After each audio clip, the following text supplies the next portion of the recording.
What's up guys, Omni here. You guys know how it goes, another day, another video. Last night I tweeted I sleep what recent news, topics, tweets, videos y'all want me to talk about tomorrow. Today is Friday, October 8th. We are 1/4 already into the month of October. I feel like this week went by really fast. Today we have a bunch of topics to talk about, but I don't think any of them is like too big where we're going to spend too long talking about it. So I'm just going to be sending you guys a bunch of information all at once, alright? So sit back, relax, subscribe if you guys haven't already.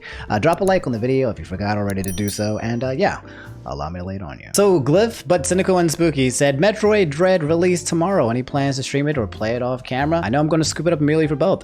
Yeah, actually today I'm going to make this video that you are currently watching. And then I'm going to watch, what is that? The last Bond movie, No Time to Die or something like that. And then hopefully sometime tonight on twitch.tv/InfernoOmni, I will be playing some Metroid Dread. So if you guys want to come hang out with me tonight, and play this new Metroid Dread game that just came out, which should be really, really fun, come hang out with me. Come hit me up, give me a follow. It's in the description. And yeah, I'll catch you guys later. Amina said Markiplier Spotify was hacked. No, not again, dog. I'm guessing by the same guy who hacked Shane Dawson, and the whole song is asking for 100,000 subscribers, bro. So I just took a look at Shane Dawson's Spotify, and yeah, there's nothing here anymore. It seems like it's gone. Oh god, I didn't even know Markiplier had a Spotify. Oh, it's here.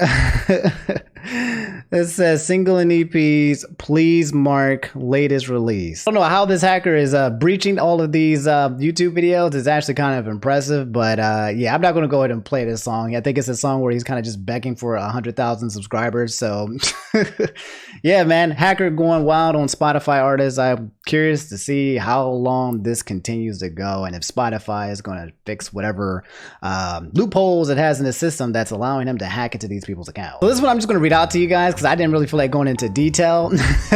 Trinity said a few topics. The Zodiac Killer has been ID'd. So TLDR, someone found out who the Zodiac Killer was. Apparently he died in 2018. From what I understand, he also left a comment on one of the Ted Bundy movies, IMDb. And basically commented and said it was a really bad movie. The guy has been identified on the Zodiac Killer, some old dude who's already passed away, and it's kind of wild how that happened. So yeah, that's all you really need to know. I'm not going to go too much deeper into that. The actress that plays Shuri expressed her anti-vax beliefs on the set of Black Panther 2. So that's the thing. A trailer dropped for a new Resident Evil movie if you guys want to watch. Also, a trailer dropped for a new Dragon Ball Super movie has also dropped as well. So a lot of new trailers dropping in case you guys want to know. And Shane Dawson is back, which we'll talk about shortly. So Jimmy at New Beginning said Dragon Quest composer Koichi Sugiyama passed away recently, and the internet is torn on if he should be forever praised for his works or forever criticized for his views on LGBTQ+, denial of Japanese war crimes, among others. Jeez. Okay, I wasn't expecting that second half. Well, the man has died, so that always sucks. Rest in peace. In my opinion, you can do both. You can forever criticize him for his beliefs. You can also forever praise him for the music, especially if the music meant something to your heart. So yeah, quick update on the Twitch leak that we talked about last video. Twitch said we can confirm a breach has taken place. Our teams are working with urgency to understand the extent of this. We will update the community as soon as additional information is available. Thank you for bearing with us. Continuing, our investigation is ongoing, and we are in the process of analyzing all of the relevant logs and data to assess actual impact. Followed by, out of abundance of caution, we have reset all stream keys. You can get your new stream key here. For more information, please visit the Twitch blog. So Twitch is still trying to look into this huge, massive data leak. This hacker came and pwned them, took all the information, and then put a huge list of all the top people and how much money they make. And everyone's been making jokes now since that list is now public. I actually haven't looked at it. I wonder if I'm on there. But yeah, everyone has a number now of how much money they've made in a month.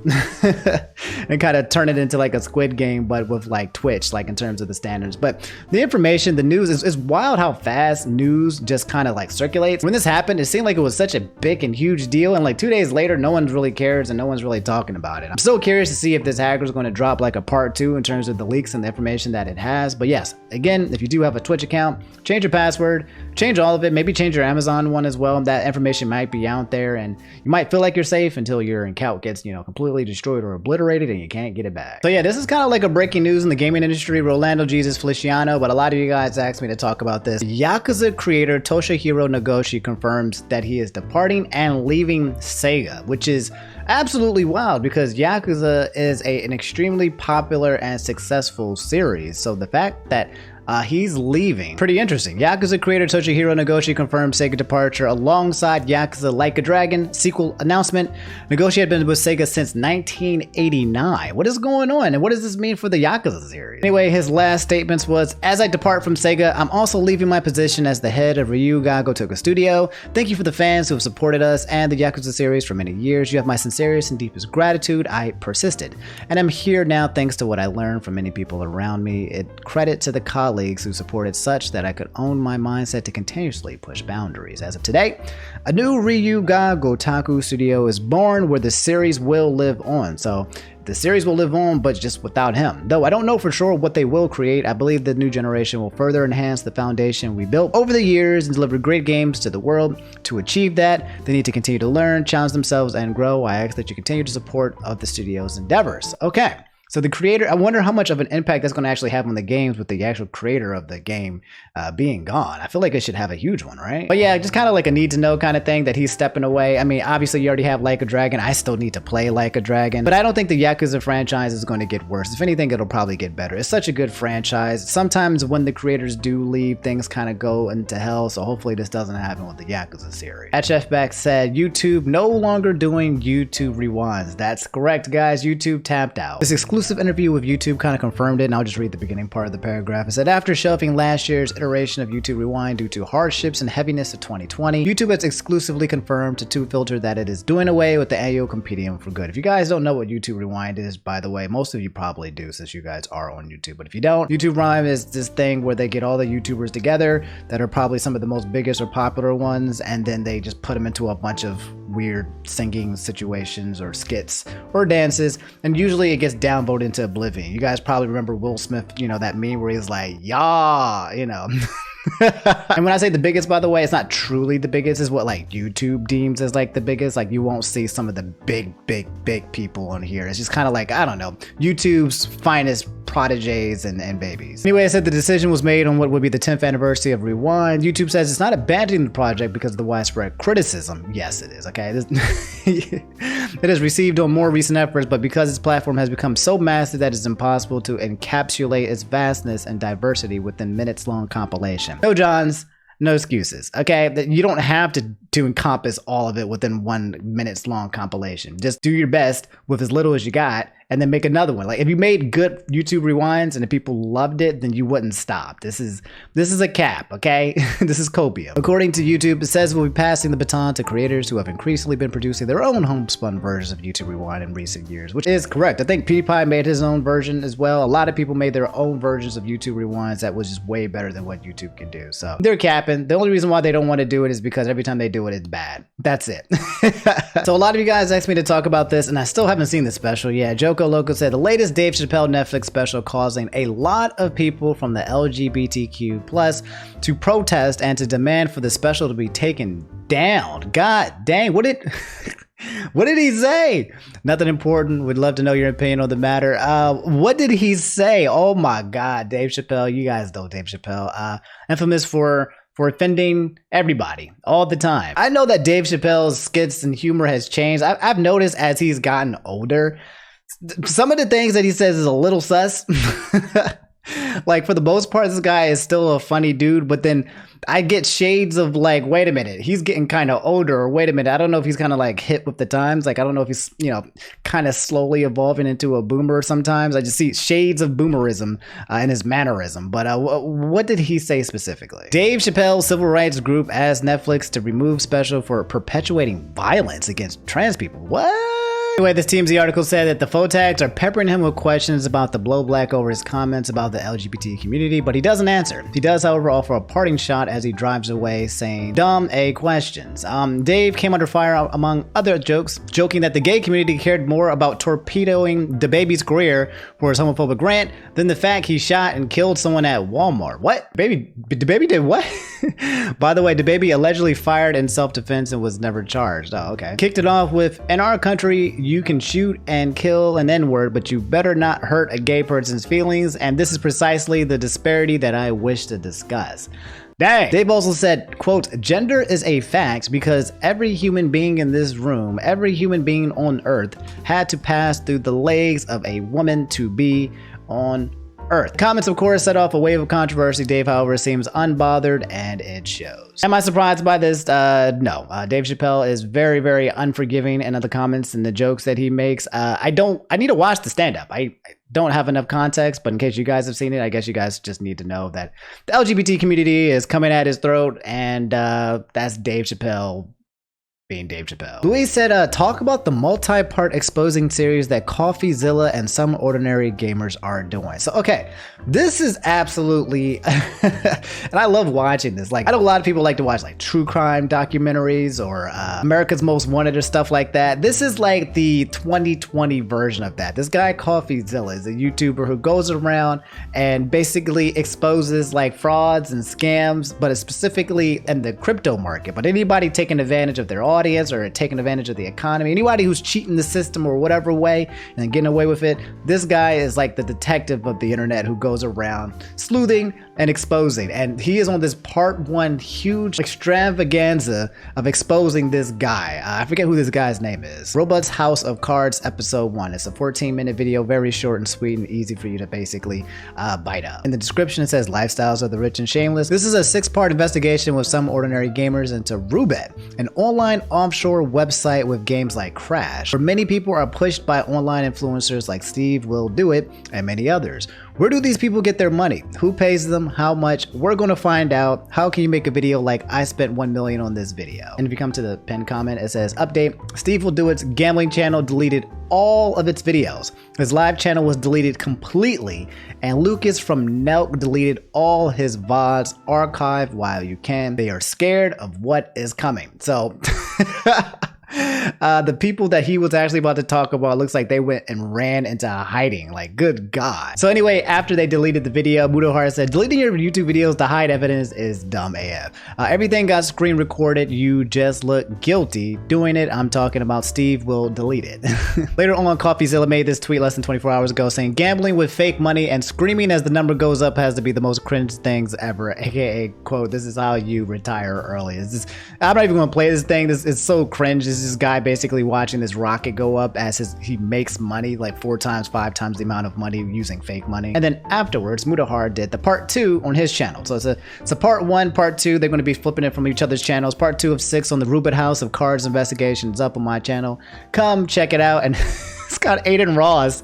What is he doing? What is Aiden Ross doing, bro? Just get your little hot then. Let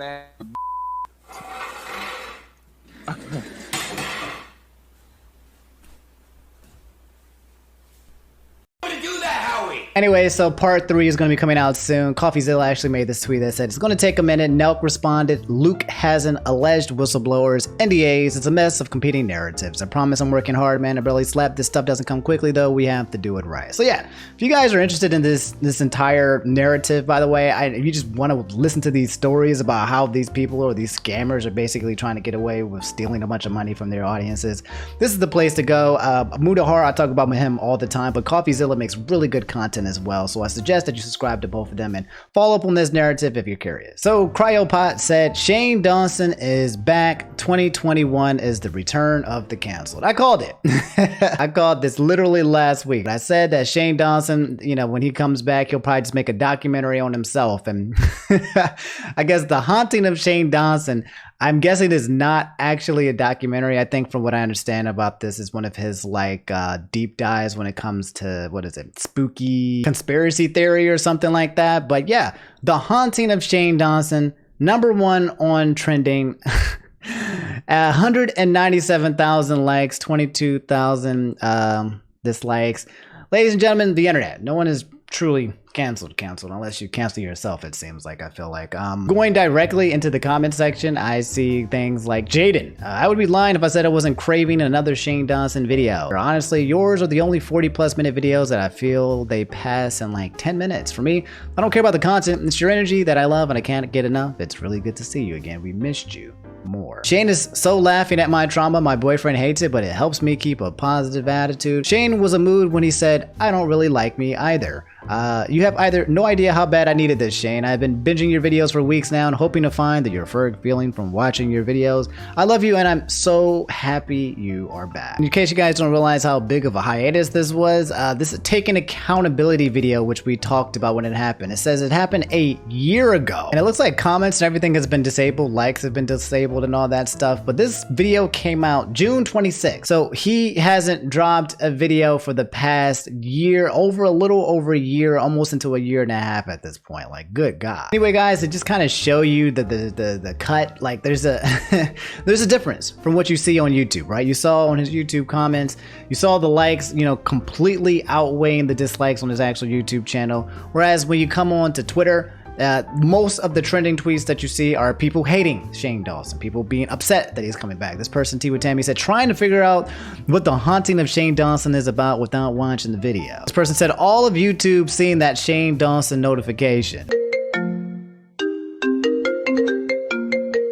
I know Shane Dawson did not just post after all the stuff that he has done. Here's a comment that basically talks about the disparity. I forgot people in YouTube comments are a different breed. Of course they miss Shane Dawson. And again, we just read all these comments, but it said, missed you, man. Welcome back. The king is back. Finally, another Shane video. And but obviously Twitter doesn't feel that way. I guess the question is what does that say about society?